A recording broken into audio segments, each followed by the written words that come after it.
tire the body, rest the mind. Now, this is something I've talked about in the past, but I don't think you can ever talk too much about because I need reminding, we all do.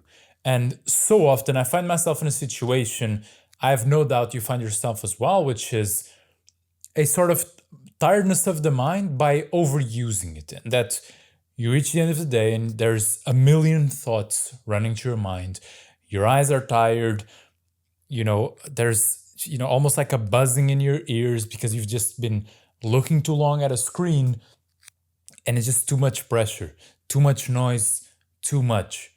Now, when this happens, I do believe our instinct to solve it, the initial one, is wrong, which is we say and we look, my mind is tired, so now I'm gonna rest it by not doing anything. And so tomorrow, it's the weekend, I'm just gonna chill, sit, do nothing. I don't know, look at the clouds, do that. Now, in theory, that would be great, but the problem is that in practice, our phone is always with us.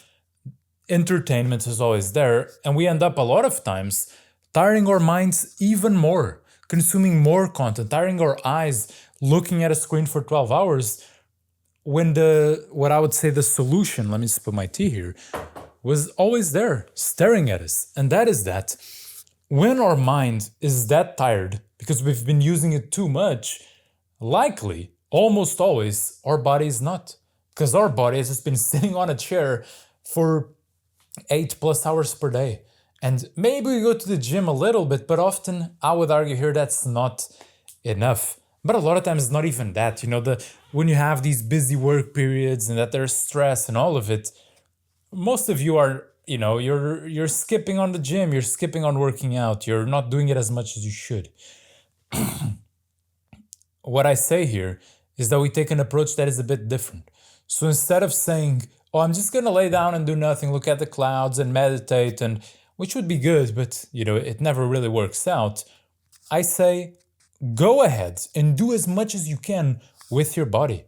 Plan to go on a hike that's going to be intense, there's going to be a lot of sun, that you're going to be sweating, that you're going to be needing to drink liters of water and have a meal midway through, and that you start in the morning, you end in the afternoon.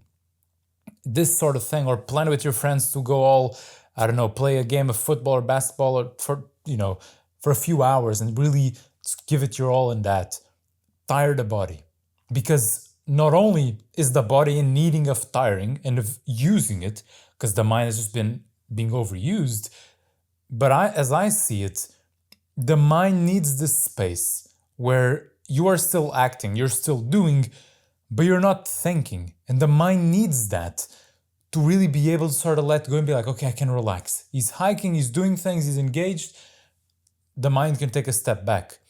And I would say, and I would go a step further here and add that do it with people, with your partner, with your friends, with the type of people that allow you to be yourself, and that you don't have to be in your mind thinking, considering, oh, how do I, am I being cool or not? How are my words coming across? Is my voice sounding nice? Nothing like that. The people that you can, again, shut off your brain and just be yourself. And you combine these two things. And what always happens is that you reach the end of the day, first of all, feeling very fulfilled and having one of those types of days that if for some reason you were to, or this would have been your last day, you would be happy with it. And you'd be like, well, I'm not happy that it's the last, but if it was, I'm happy that it was that day. On top of that, because I hope it's not your last day, what you're going to find is that you're going to sleep the best you've ever slept for the past few weeks, likely. It's one of those that you take a shower at the end of the day, you get in bed, you pass out. But on top of that, you have given yourself time for the mind to rest. And because that, what happens the next day is that you wake up, yeah, you're sore, yeah, your body is tired, but your mind rested. And now you're ready to sit in your chair with a nice cup of coffee, feeling cozy, with that good scent, like good soreness in your muscles. And now you can fully do the intellectual work.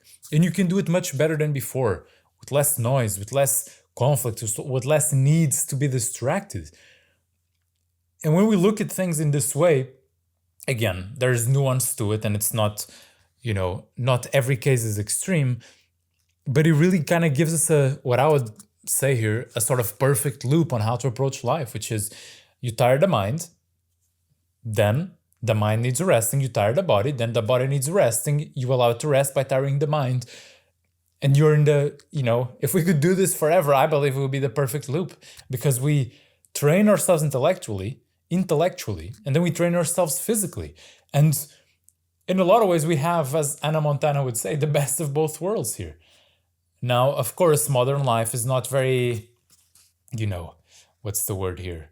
It doesn't really promote this sort of behavior, because what it promotes is to you just going down the rabbit hole of exhausting your mind and then doing more mind things to try to calm the mind and resting that never really works, and really just pushes you to a point that you become a zombie, a walking, sleepwalking through life.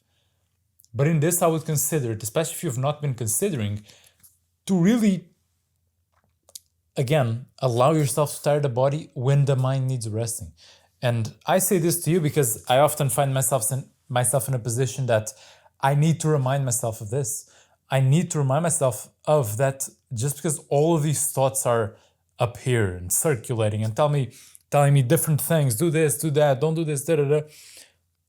It doesn't mean that I have to follow them or that I have to live with this. I can just, commit the next day or whenever I can to just going ahead and having a great, exhausting day with people that I like, that I can be myself with. And by the end of it, the mind will have fixed itself in a way, and it will be ready. And that's the most important here, to be used for the type of work we want to use it for. And it will be more efficient, and the output will be of higher quality, and everything will be better.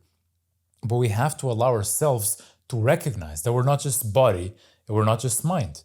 We are a combination of both. So, logically, we have to take care of both.